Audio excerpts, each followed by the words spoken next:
Hello everybody, this is Tyler, also known as BlueGhost.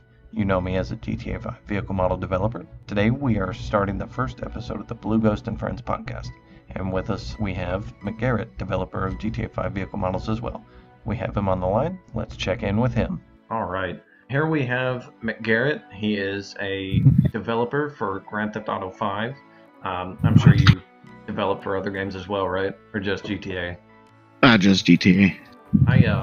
Before getting into Grand Theft Auto, I dabbled in the Unreal Engine. I actually have a little one-off game. I haven't messed with it at all since last July, but it was pretty fun. I had a good time with it.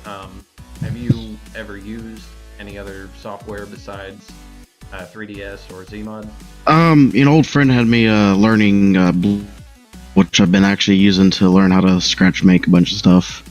Oh, yeah. So personally, between Blender and 3DS, 3DS Max, prefer Blender. Blender's easier to work with. Does pretty much the same stuff.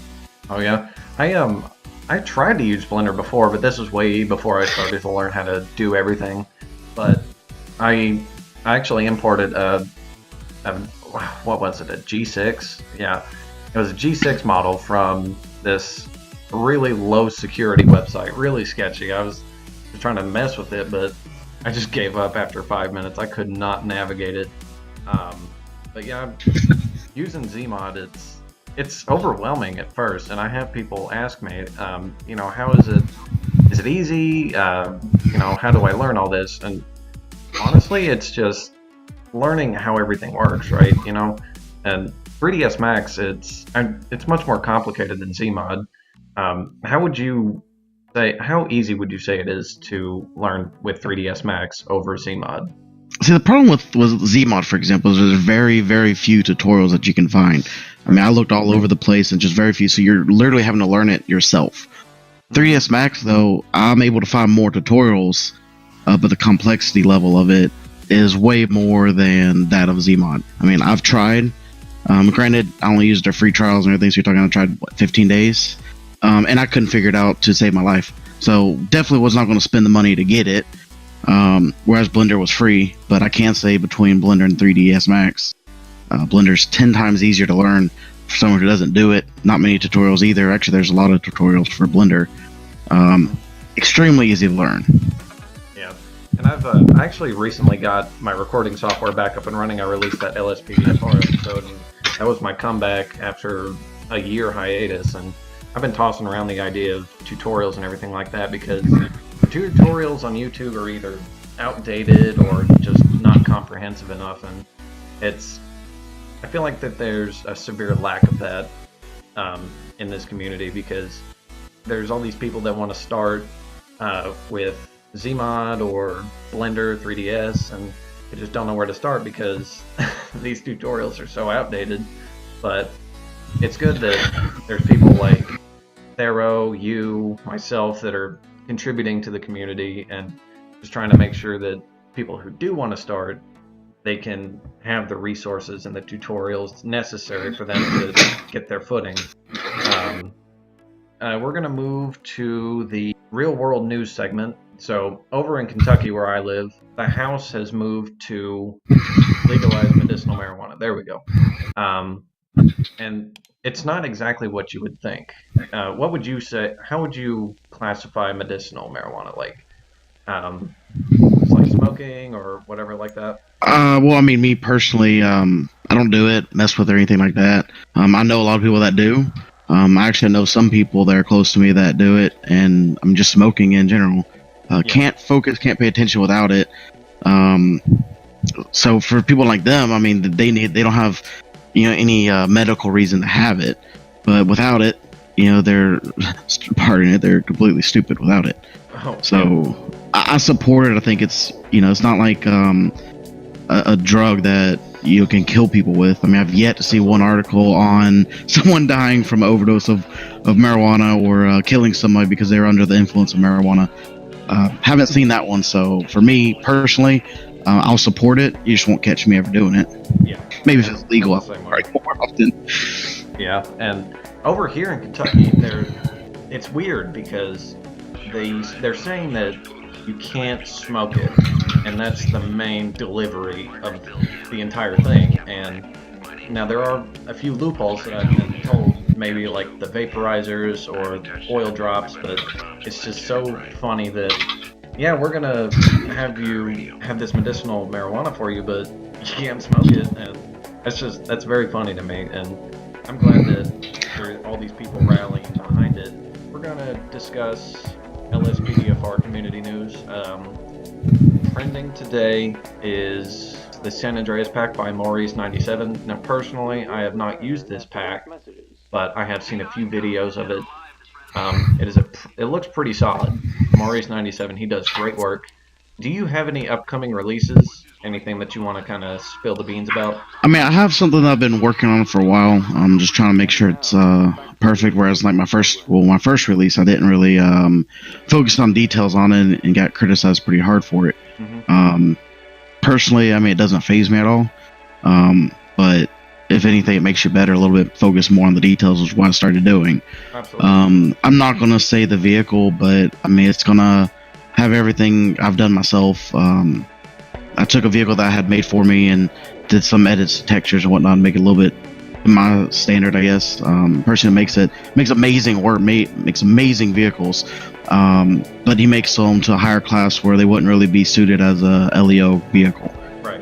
So use that take home, if you will, downgrade them down to a base class where it'd be feasible to see that on the roads. Right. But I've got things. I mean, I'm doing all sound off on it, so every light on it is a sound off brand. So I try to stick true to that. I think there's only one. I might have used Ion somewhere on it. Other than that, it's all nothing but sound off. I like the sound offs too. They're pretty solid light. It's a solid lighting package. I don't know what it is about it, but you see the Wayland inner edges and the Speed Tech, but I like the sound off because there's something about the interior lighting package that I like about it. I think it's the takedowns on it. It's a solid takedown bar across the entire front. Yeah, that's my favorite part on it. Which those actually, I'm gonna have those be active, so a little bit extra when kick them on, it'll actually illuminate. To ridiculous blinding like it would be, Oh yeah, absolutely. It's not gonna have the option to be a slick top or anything. It's just gonna be a straight light bar on the roof. But okay. I'm utilizing all 20 sirens, so. Oh, I forgot that you do non-ELS. Oh yeah. Yeah, for me, that I'm kind of limited. I am still learning non-ELS, but I just haven't figured out which vehicle I want to start with. I said I was going to start with my Giulia, my Alfa Romeo Giulia, but I actually went through with it, and I did everything that I thought I was supposed to do right, but it was a hot mess. But after learning about it a little bit more, seeing what I did wrong, I have to actually dive further into it with the carcals and the scales, all that stuff. It seems like non-ELS reaches a wider market in terms of freelance development work. Most people, they have 5M servers that they want vehicles for, and I have been approached, I'm sure you have as well, for non-ELS lighting cars for their servers, and I've had to unfortunately turn them down because I just don't know what I'm doing. See, and that right there, that comment right there is what actually got me into modding. I had my own server and ran with a few friends for a good year or so, and you can't find any non-ELS for 5M is just not stable enough. Right. Unless you get someone to pay a crap load of money to make one for you, it's just not stable. So we always did non-ELS, and there's just not a good selection of vehicles, or if they are, you're talking $50-$60 a car that are decent, most people, I mean, I'm an adult, I can afford it, I don't really care. Right. But most people that are doing the service and stuff, really, they're what, 15, 16? Yeah, can they really afford to? Yeah, they can't afford to buy that stuff. So even, I mean, I'm making sell them too, but I mean, I sell them, probably half the cost of what anyone else is, and they're just good in my personal opinion. Of course. But that's like you said, that's what got me into it. But learning it, I mean, I'm learning something new every day. If you don't learn something new, you wasted it. So you'll get there. I agree. And what got me into modding was I've been playing LSPDFR since 2017, I think, or 2016. But I've been using a bunch of ELS cars, and I was just scouring the internet for a G8, a Pontiac G8, and there was only one for GTA 4. So I actually the only G8 on 5 mods, and I actually started to tinker with it, and there was a bunch of troubleshooting because I just didn't know what I was doing. I was pretty much going in without a paddle, and to my luck, it wound up being a huge success, and it kind of set the whole thing in motion for me. And like you said, you're learning something new every day. I'm learning something new every day, and it's just like the other day I learned how to polycrunch, and instead of having to pay, I don't know, $50 to have it crunched, it's time consuming, but it's a necessary knowledge to have when you're doing this stuff. See, and that's still something that I'm even trying to learn. I mean, I know you can. There's a button in Zmod you can optimize polys, whatever. Every time I do it, though, man, that thing just tears up the vehicles. Really Every now and then I get it to work good, and I'll reduce, the polys maybe 100,000. But after that, it just starts tearing up the vehicle, like crunching it like a tin can. I've got to learn. I know in Blender, you can crunch polys. That's before it's converted and everything. Really don't feel like going back, taking vehicles I've converted and taking them back and then having to bring them back again. But it's a process nonetheless. Yeah, and I actually started working on that 2020 Explorer that was recently released, and I started crunching the door, and it took me, I don't know, 3 hours just to get it down from 11,000 to 7,000 and something, actually. I think it was Panos who said, hey, HP DeskJet has an Explorer. It needs work, but it's crunched down to 48, and it just feels silly for wasting all that time. How do you feel about that? Personally, to me, I think it looks a bit much like the Ford Edge, but I'm still trying to gather opinions. It does. I think they're kind of going more that route. But I mean, if you look at all the car companies, their SUVs are all looking about the same. Yeah. They can't stand out. No one can seem to stand out. But yeah, and I've been tossing around this comparison in my head. You see these crossover utility vehicles like the Hyundai Kona, the Chevy Blazer, and the Grand Cherokee, the Cherokee. They have these slim headlights, and that's a trend that I'm seeing. And they're trying to one-up each other and trying to make people think that you like a crossover vehicle, you like certain things on it, but they're not being original with it. And personally, Ford, I think by making their Explorer look more like their Edge, it makes it blend in a little bit more, kind of like you're saying. And I agree with that. You see that set of Explorer headlights, you either want to slam on the gas or take a closer, not the gas, slam on the brake and take a closer look. But with that, it's kind of a step towards catching people in the act, I saw what you were doing, you were speeding, and you didn't stop. But personally, I think it's a good-looking vehicle. It's a proper upgrade to the next generation with the price point and the configurations that they offer it in. Rear-wheel drive, hybrid. It's a solid upgrade. It really is. Now, you opened up another server called Traders Lounge? Yeah, Traders Lounge. Now, I like this idea. I really do, because it's like your description says, it's a place for people to come together and help each other, and you don't see a lot of that. It's either people are genuinely trying to help someone make it in the big times, or they're just absolutely just crapping on them and just trying to make sure that they don't have the things that they need. Now, I'm seeing that it doesn't have too much contributed to it yet, because it is new within the past few days. Why did you start this up? What does it mean to you? So ultimately, I mean, I'm glad you asked that question. So, I got into the modding community about a year ago, actually. Actually in 20 days, it'll be a year.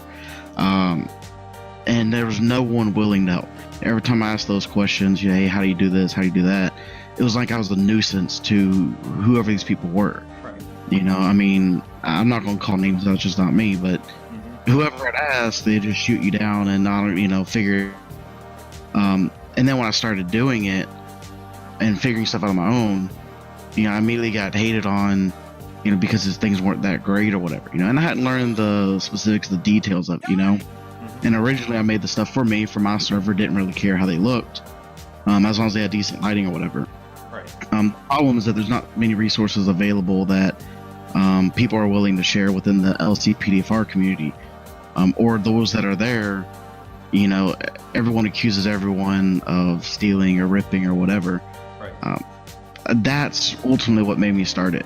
You know, every time someone releases something, oh, that's a stolen part, or that's a stolen vehicle, or whatever the case is, you know. Exactly. Yeah. And then those that they can't prove stolen, or actually know that it isn't.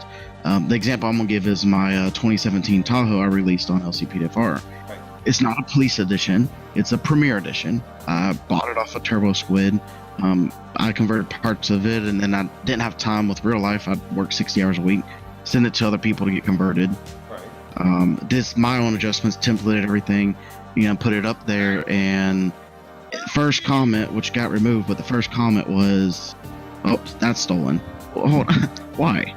Well, it was because it was me. It was stolen because it was me, because I'm a new developer in people's eyes. There's no way I could have access to that stuff.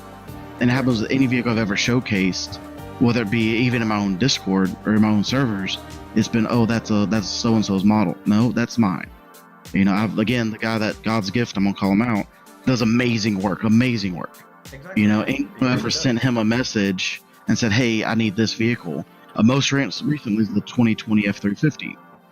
I shot a message that, "Hey, look, I really want this. No one has it.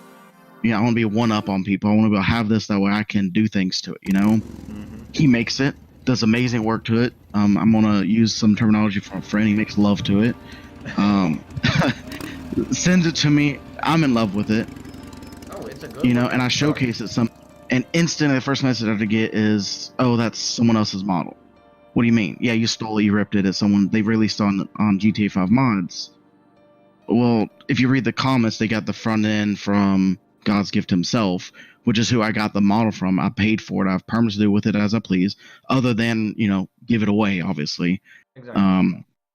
But for what I do, making the model, selling them, or even posting them on LCPFR, I can do that. He's giving me permission to do that. That's the reason I hate that.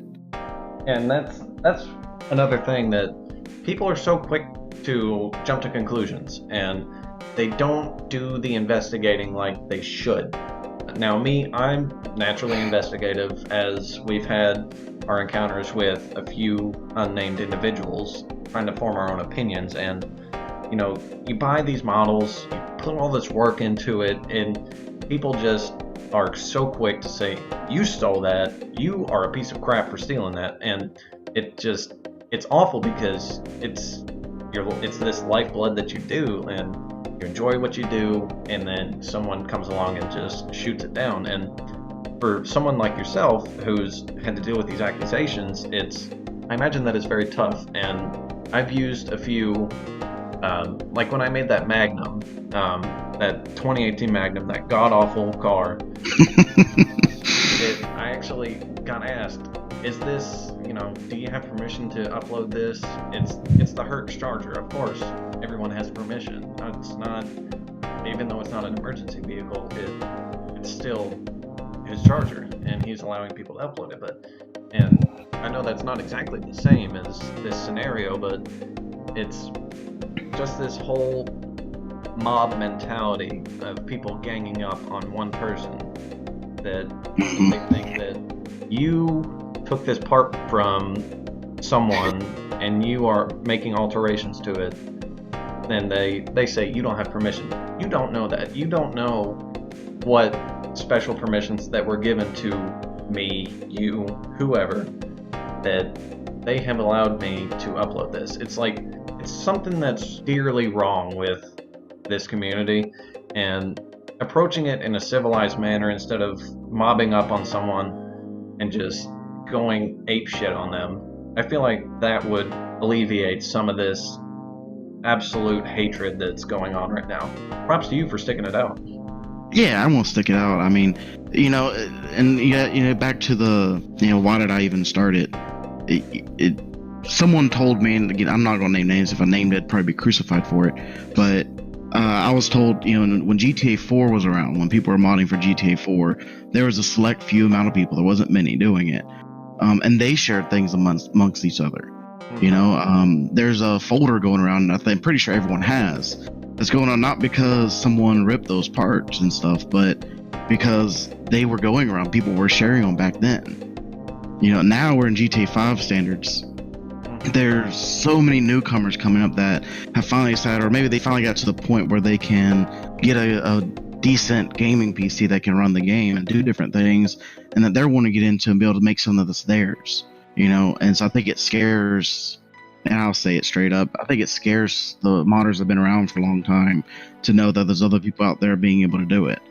And I've come to learn that the LCPDFR community is the minority when it comes to modding for GTA. There's doing things more to it, and that's actually what I'm getting into. And that's what the Discord's about. It's not just about. That's why it's not anything to do with GTA Cops or anything like that. It's Traders Lounge. It's meant for all developers, all modders to come in and share things that they want to. It doesn't have to be a whole vehicle. You can share a part. I had someone share actually a drag Corvette Camaro. They just released. I'm getting parts that there's a GPS on it. I actually made that. It's not the best. But I made it. Yeah, I scratch made it and everything. Made it myself.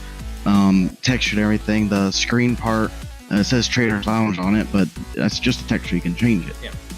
But I did that as my signature. That, hey, look, this is something that I made specifically for this. It's nowhere else. I'm not uploading it to LCPFR or any kind of site. It's only going up there. You get it, great. I don't know what people do with these parts or anything. That I've listed a whole bunch of lights that I've done either major work to or something that people that are into the police mods can download and use. Saying granted they have to be a developer and be known as a developer. They can't just join in and just get all these parts and distribute them. That's not what it's for. It's sold for developers to share with other developers, and that's it.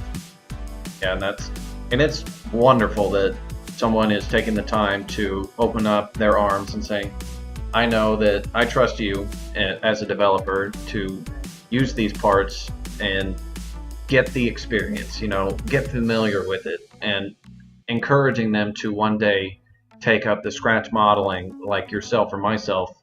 Now, my signature, my Firebird on my mirrors. Mm-hmm. That's my signature.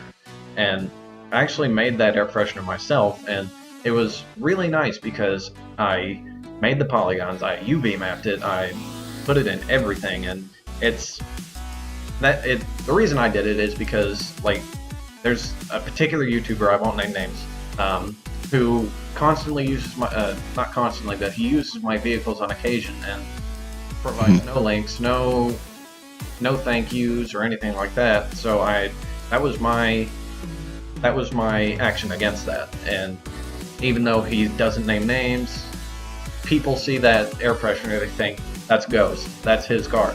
And actually, Jeff, he used a video, or he used my charger in a video, and he actually acknowledged it, saying, "This Firebird air freshener, I think that's the author's his logo, and it's really cool." I do it because I really enjoy the scratch. I really enjoy making it, and bottom line is, I hope that people will take up the scratch modeling, because if there's not something out there that you need, who can make it? You can make it. Mm-hmm. And I actually contemplated releasing a pack of customizable air fresheners of different shapes and sizes, because I noticed that there are a few vehicles out there with the pine tree air fresheners or just any sort of air freshener, but I feel like that would give people the opportunity to trademark their cars, and it's one of those things that it gives people the opportunity to stake their claim in this community. And moving back to Trader's Lounge, it's really new, and it's still in its infancy, and there's not very many vehicles up there, but as it grows, more people will start to pour in, and they'll start to see that there's limitless opportunities with the parts and lights and vehicles that are given to them. And I commend you. I really do. I commend you for opening up this server. Well, I appreciate that. I'm just waiting on the person to come in and hate on me, but I'll deal with that when it comes. Yeah, you roll with the punches, you take them as they come. But yeah, McGarret, I really appreciate you coming on to this podcast as my first guest. I hope this won't be your last. No, not at all. I love the concept, and I was all for it. I mean, I like how it wasn't just on the community or anything. This all involvement of different things. Absolutely. Probably have some different subjects to bring in, but I'd love to be a part of it again. Oh yeah, hell yeah, man. I'll I'll bring you back on. Thank you guys so much for tuning into the first episode of the Blue Ghost and Friends podcast. Tune in next time where we interview First 30 Minutes. Take care.